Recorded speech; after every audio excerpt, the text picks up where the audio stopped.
Programme बोल जमहूर में खुशामदीद। लाहौर से मैं हूं आपका मेज़बान अब्दुर्रहमान। इस वक्त मैं मौजूद हूं लाहौर के आबद मार्केट में। नाज़रीन, यहाँ ये बताता चलूँ कि वफाकी हुकूमत की जानब से गुज़श्ता रोज़ वफाकी बजट साल 2026-27 पेश कर दिया गया है। तनख्वाहदारों की और जो कारोबारी अफराद हैं उनकी बहुत सारी तवक्कुआत थी इस बजट के साथ।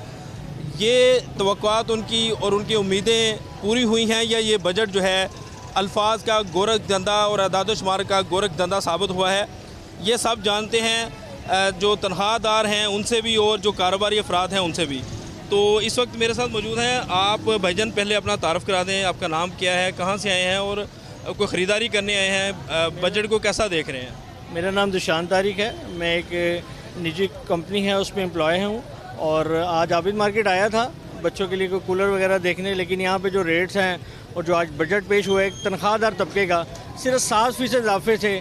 तो अभी तो खालियात वापस आ रहा हूँ कि यार इस पर सोचते हैं, क्योंकि अभी सैलरी बढ़ने की मुझे 7% जो उम्मीद है उस पर मुझे कोई ट्रस्ट नहीं है और उस पर कोई मुझे नज़र भी नहीं आ रही क्या चीज़ परचेज़ कर सकूँ। दिन ब दिन जो पेट्रोलियम मसरूआत की कीमतों में आए दिन इजाफा, और जब आप सुनने में आते हैं जब कम कर रहे हैं और सिर्फ 4 रुपये और 3 रुपये दे के अवाम को खामोश करवा दिया जाता है, इससे तो हम बिल्कुल मुतमिन नहीं हैं। अच्छा, ये बताएं कि बजट से तवक्कुआ क्या थी आपकी? वैसे अगर बजट का ओवरव्यू किया जाए तो बहुत ज़्यादा टैक्सेस जो हैं वो बढ़ते हुए दिखाई नहीं दिए।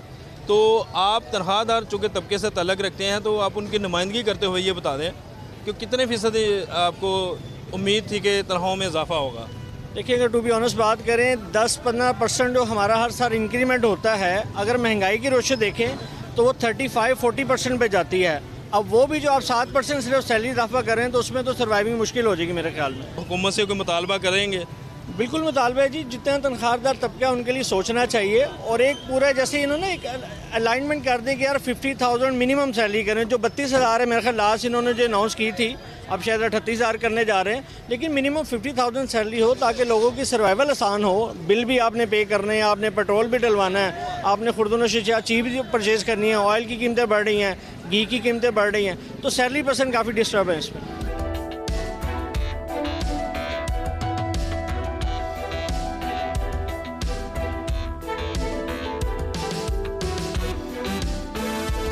अच्छा नाज़रीन, ये भी देखते हैं कि पेंशनर्स को जो है रिलीफ मिला है या नहीं मिला, वो किस हद तक मुतमिन है। आप ये बताएं जी, 7% इजाफा हुआ है पेंशन के अंदर हुकूमत की तरफ से। तो अभी ये बजट तजावीज़ है, अभी ये बजट तजावीज़ हैं, ठीक है, तो आप क्या समझती हैं कि ये इजाफा काफ़ी है? काफ़ी तो नहीं है जी, इसलिए कि देखें जो बेचारा पेंशनर होता है उसके पास और कोई सोर्स ऑफ इनकम तो होता नहीं, वो काम तो वो कर नहीं सकता। महंगाई आप खुद ही देख लें कि कितनी ज़्यादा, इन्फ्लेशन इतनी ज़्यादा, हर चीज़, पेट्रोल ही देख लें आप कितना ज़्यादा है। तो 7% तो बहुत थोड़ा होता है। एक बात, दूसरी बात है कि कहते हैं जो 7% है जब हमें मिलता है ना, वो उतना टोटल कैलकुलेट करें तो उतना ज़्यादा मिलता नहीं है हमें। एक सिर्फ रिलीफ होता है कि पेंशनर को चलो उसको इनकम टैक्स नहीं वो काटते, लेकिन ये कि 7% इज़ नॉट इनफ। मजमूई तौर पर बजट को किस तरह से देखते हैं आप? ये तो ओवरऑल जुल्म ही है जी, किसी भी तरीके से सूट नहीं करता किसी भी आदमी को, मजबूरन बर्दाश्त कर रहे हैं सभी, मजबूरन बर्दाश्त। अच्छा, आप ये बताएं जी, छोटे कारोबारी जो हजरात हैं उनके ऊपर भी फ़िक्स टैक्स जो नाफज किया गया है बजट में, तो क्या कहेंगे उसमें? ये बजट जो मैंने तो अभी नहीं कोई इतना पता मुझे, ये है तो जालमाना है टैक्स, ये जुल्म है छोटे दुकानदारों के लिए, ये जुल्म है, ये नहीं होना चाहिए। पहले ही बिजली पे मद में और दूसरा वो पेट्रोल की मद में हुकूमत ने बहुत जुल्म किए हैं, तो मज़ीद जो करेंगे तो ज़ाहिर बात है छोटा बंदा तो मर जाएगा, कोई हाल नहीं है इसका। तो हुक्मरानों से क्या आप मुतालबा क्या करते हैं? मुतालबा यही है बस कि ये जो रिलीफ देना चाहिए आवाम को, ये टैक्स है जालमाना, ये ख़त्म करने चाहिए। तो यही बस इल्तिजा है, मेहरबानी है हुकूमत से।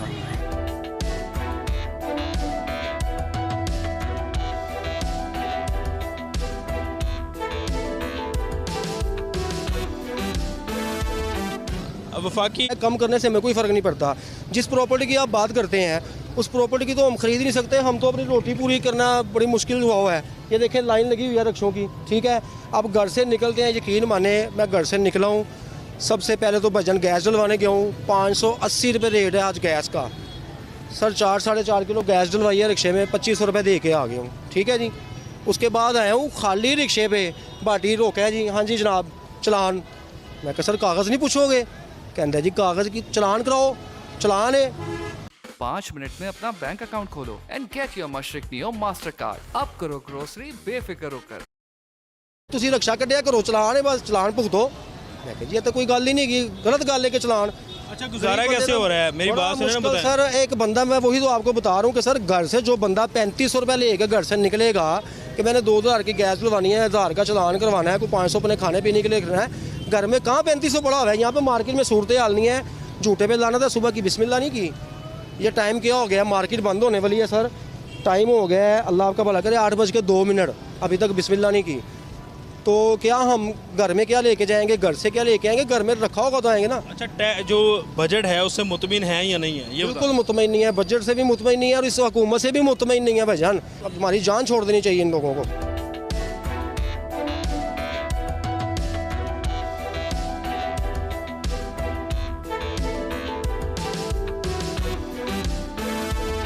नाजरीन, मौजूदा बजट में जायदाद की खरीदो फरोख्त के हवाले से विद होल्डिंग टैक्स में कमी की तजवीज़ दी गई है।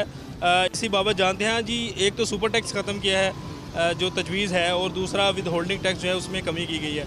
तो आप समझते हैं कि आम आदमी को इससे फ़ायदा होगा? बिस्मिल्लाहिर्रहमानिर्रहीम। नहीं, बिल्कुल इससे आम आदमी को तो कोई फ़ायदा नहीं होता। जैसा कि हम स्टूडेंट हैं, स्टूडेंट ना तो कोई जायदाद खरीदता, स्टूडेंट को तो इससे कोई फ़ायदा नहीं है। स्टूडेंट को ये ट्रांसपोर्ट का फ़ायदा था, कुछ ना कुछ इस पर किराया ख़त्म कर दिया गया था, लेकिन अब उसको भी लगा दी किराया, उसको दोबारा शुरू कर दिया गया है। तो स्टूडेंट के लिए तो कोई सहूलियात नहीं दी जा रही। दूसरा, महंगाई को इतना बढ़ाया जा रहा है। एक आम आदमी देहात से आता है यहाँ पढ़ने के लिए, और यहाँ उसको बजाय कि कोई फैसिलिटीज़ दी जाएँ, महंगाई को बढ़ाया जा रहा है, और स्टूडेंट के लिए ये बहुत ही मुश्किल का बाइस बन रहा है। तो क्या उम्मीद थी आपको बजट से जो पूरी नहीं हुई, और आप क्या तजवीज़ देंगे कि हुकूमत जो है वो बजट को मज़ीद बेहतर बनाने के लिए क्या इक़दाम करें? जी देखें, जैसे कि महंगाई बढ़ रही है, इसके लिए हुकूमत को चाहिए कि जो आम तबका है उसको कुछ ना कुछ फ़ायदा मिले, लेकिन आम तबके को कोई फ़ायदा नहीं मिल रहा है। हुकूमत को चाहिए कि इसके लिए कोई इक़दाम उठाएं कि जो गरीब आदमी है, आम आदमी है, उसको कुछ फ़ायदा हासिल हो सके, लेकिन इस तरह का कोई इक़दाम हमें नज़र नहीं आ रहा। बजट के अंदर जायदाद की ख़रीदो फरोख्त के हवाले से जो विद होल्डिंग टैक्स है उसमें जो कमी की गई है, सुपर टैक्स का जो ख़ात्मा किया गया है, इसी बाबत जानते हैं। आप ये बताएं जी कि ये जो टैक्सेशन के हवाले से ख़ास तौर पे जो कमी की गई है उस पर क्या कहेंगे, और आप मजमूई तौर पे ओवरव्यू दें कि बजट कैसा रहा है? देखिए, बजट एक गोरख धंधा होता है और अगले साल का हमने ये बताना होता है कि हम अगला साल कैसे लेके चलेंगे। देखना ये है कि आम आदमी को रिलीफ कितना मिला है। जो गवर्नमेंट ने टैक्स के रेट्स को कम किया है वो 22 लाख रुपए से ऊपर कम किया है, तो 22 लाख रुपए से नीचे जो टैक्स के रेट्स को कम करना था, और जो आवाम ये कह रही थी कि हमारे लिए जीना मुश्किल हो गया, तो यहाँ पर गवर्नमेंट ये ज़रूर बताए कि जो लोग 6 लाख रुपए से 22 लाख रुपए तक कमा रहे हैं उनके लिए टैक्स के रेट्स को कितना कम किया गया है। दूसरी तरफ मैं बिल्कुल ये नहीं कहूँगा कि गवर्नमेंट ने कुछ नहीं किया। गवर्नमेंट ने बिल्कुल ये कहा है कि हमें अपनी एक्सपोर्ट्स को बढ़ाना है, हमें अपनी प्रोडक्शन को बढ़ाना है, हमें इंडस्ट्री को बढ़ाना है।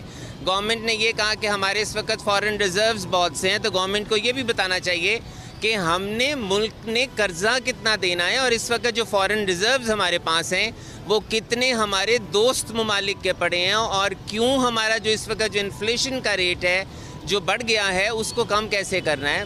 बहुत अच्छी बात है। अच्छा, मजमूई तौर पर टैक्सेस में ज़्यादा इजाफा नहीं हुआ है इस बजट के अंदर, तो आम आदमी की जो तवक्को थी आप समझते हैं वो पूरी हुई है या नहीं हुई? देखिए, मैं ये तो नहीं कहूँगा, लेकिन मैं इससे पहले कि आपके सवाल का जवाब दूं, जो आपने ये कहा कि टैक्स के रेट्स में कमी की गई या नहीं की गई, देखें इस वक्त हमारी भी ये जिम्मेदारी है कि हम तमाम लोग टैक्स दें, नेट के अंदर आएँ। जो रिटेलर्स के लिए एक बहुत अच्छी स्कीम दी गई है, मैं as a former president Lahore chamber मैं ज़रूर उसको अप्रिशिएट करूँगा कि गवर्नमेंट ने जो हमारा मुतालबा था, और मैं भी जब सदर 2 साल रहा तो मैं ये मुतालबा करता रहा कि आप टैक्स के सिस्टम को आसान बनाएं, आप मुश्किलात पैदा ना करें, आप आसानियाँ पैदा करें। तो गवर्नमेंट ने ज़रूर ये कदम लिया है जो 1% ऑफ द टर्नओवर किया है, लेकिन मैं उसमें एक बात यहाँ पर ज़रूर करनी चाहूँगा अपने तमाम रिटेलर्स की तरफ से।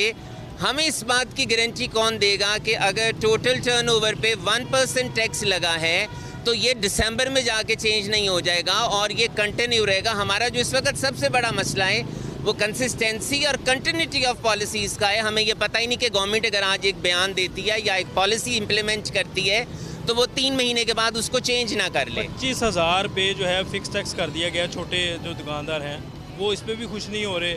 आप समझते हैं कि ये बहुत ज़्यादा कोई टैक्स लगा दिया गया? मैं समझता हूँ ये रिटेलर्स की ज़्यादती है और जब मैं 2 साल सदर रहा हम यही बात करते रहे कि आप फिक्स टैक्स को ले आएँ।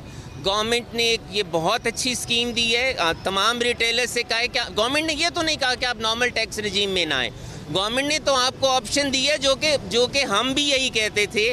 गवर्नमेंट रिटेलर्स के लिए 2 से 3 स्कीम्स दे दे। गवर्नमेंट ने ये स्कीम दी है, जो इस स्कीम में नहीं आना चाहते वो नॉर्मल टैक्स रजीम में आ जाएं, जो इस स्कीम में आना चाहते हैं वो इस स्कीम में आने के लिए 25,000 रुपया दे दें और 1% ऑफ द टोटल अपना टर्नओवर दे दें। तनख्वाहदार तबके का हमेशा ये मुतालबा रहा है कि जो टैक्स फॉर्म है वो बड़ा सादा और आसान हो, तो बजट के अंदर ऐसी कोई बात नहीं कही गई, तो इस पे क्या कहेंगे? देखें, बजट जो होता है इसकी बहुत सी चीज़ें जब ऐसा रोज़ आते हैं तो तब क्लियर होता है। ये तो एक ओवरव्यू हमारे मिनिस्टर साहब ने दिया है, तो मैं समझूंगा अगर रिटेलर्स के लिए 1 पेज हमारा टैक्स का रिटर्न आ गया है और जो हम अभी बात कर रहे थे कि जो रिटेलर्स होंगे उनका ऑडिट से भी वह मुस्तशना होंगे और उनकी दुकान पे कोई FPR का पर्सनल भी नहीं जा सकेगा। अगर रिटेलर्स के लिए ये ऐसी स्कीम आई है तो मैं उम्मीद करता हूँ कि जो हमारे इंडिविजुअल्स हैं, जो सैलरीड पर्सनस हैं, उनके लिए भी ज़रूर गवर्नमेंट ने ऐसा कोई फॉर्म बनाया होगा।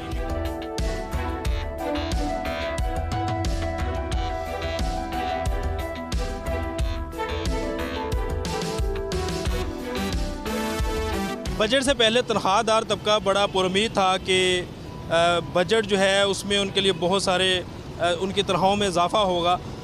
हुकूमत की तरफ से 7% जो इजाफ़ा किया गया है वो उससे मुतमिन है या नहीं ये भी जानते हैं, और ये भी एक ख़वातीन के लिए बजट के अंदर खुशखबरी है कि जो ज़रूरी अशिया हैं उनके मतलब उनके ऊपर टैक्सेशन जो है वो कम कर दिया गया है।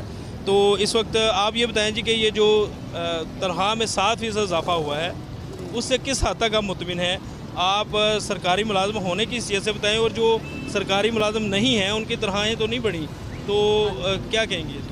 महंगाई तो जो है ना वो इतनी ज़्यादा है कि ये बजट तो कुछ भी नहीं है, मतलब ना कवर करना बहुत ज़्यादा मुश्किल है। और फिर ये हेल्थ डिपार्टमेंट में स्पेशली मैं कहूँगी कि हेल्थ वालों को रेंट पे घर और हर चीज़ मतलब सहूलियात फ्राहम होनी चाहिए, साथ दूसरी भी सहूलियात फ्राहम होनी चाहिए। अच्छा, ख़वातीन की जो ज़रूरी अशिया हैं अब मेकअप के हवाले से वो टैक्सेशन में कमी की है, उसकी तजवीज़ दी है बजट के अंदर, तो आप क्या कहेंगी इस पर? ये अच्छी बात है। वैसे तो जब भी कोई नई चीज़ लेने जाते हैं, कोई भी प्रोडक्ट लेने जाते हैं, हर दूसरे दिन जो है ना हर चीज़ में जो है ना काफ़ी ज़्यादा इजाफा हुआ होता है। लेकिन अभी तो बजट में तजवीज़ है अगर ये टैक्स ख़त्म होता है और चीज़ों की ख़वातीन के जो मेकअप की चीज़ें हैं या जो ज़रूरी अशिया हैं उसमें कमी होती है, तो ख़वातीन खुश हैं इस बात से, मुतमिन हैं? हाँ, ज़ाहिर सी बात है ये तो हमारी बेसिक नीड है ना, तो ज़ाहिर सी बात है इस चीज़ की तो खुशी होगी, क्योंकि जो चीज़ हम एक दफ़ा 500 की लेने जाते हैं 15 दिन बाद जाते हैं वही चीज़ 600 में हुई होती है, तो ये तो बड़ी मुश्किल चीज़ है। अहलियान लाहौर जो है बजट के हवाले से अपने ख्यालात का इजहार कर रहे थे। ख़वातीन ने ख़ास तौर पर खुशी का इजहार किया है जो उनके मेकअप के हवाले से जो टैक्सेशन में कमी हुई है, इस इक़दाम को ख़वातीन ने खुशाइंद करार दिया है। इसी तरह जो तनख्वाहदार तबका है वो काफ़ी मायूस दिखाई दे रहा है। लाहौर से अपने मेज़बान अब्दुर्रहमान को इजाज़त दीजिए। अल्लाह हाफ़िज़।